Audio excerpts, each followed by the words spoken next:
Hello again, and welcome to the latest installment of our free financial educational blog site, Smart Financial Future. I'm John Williams, Certified Financial Planner. Why don't we get started? You know, in my last blog post, I discussed some of the basics about required minimum distributions from IRAs.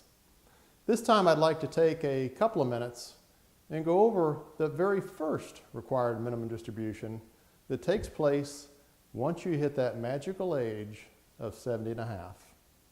I think this information is very worth going over because, you know, it's going to be your first time forever doing it, and because there's something different about this first required minimum distribution makes it different from all the others. Now, the deadline to take your required minimum distribution is normally December 31st of each year, except when it's your first year.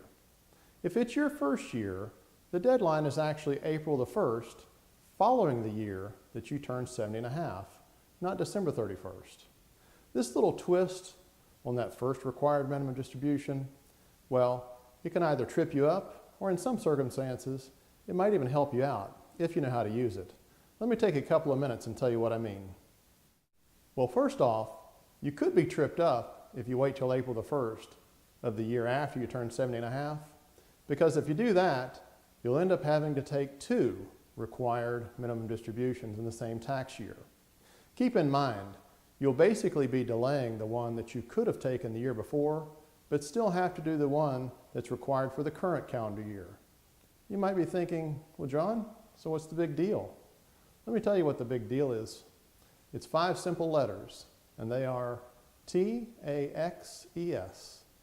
And you got it, that spells taxes. Let's say your first required minimum distribution has been calculated to be $4,000, and you decide to take that from your IRA in April, the year after you turn 70 and a half. Well, guess what?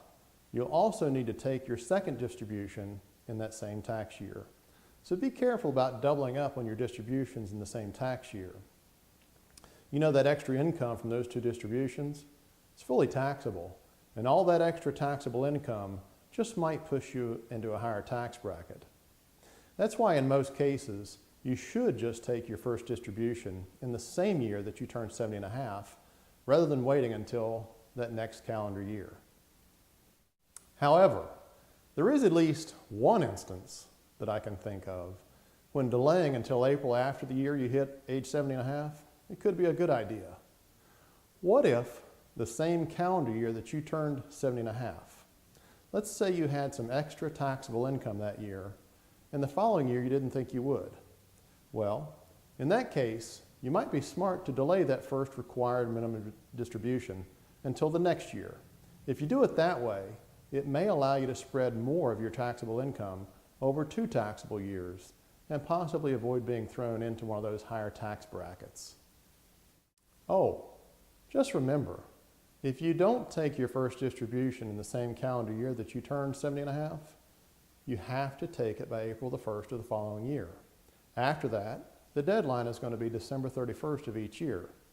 If you miss the deadline, there's a stiff penalty, and the penalty for being late is 50% of the amount that you were supposed to take out.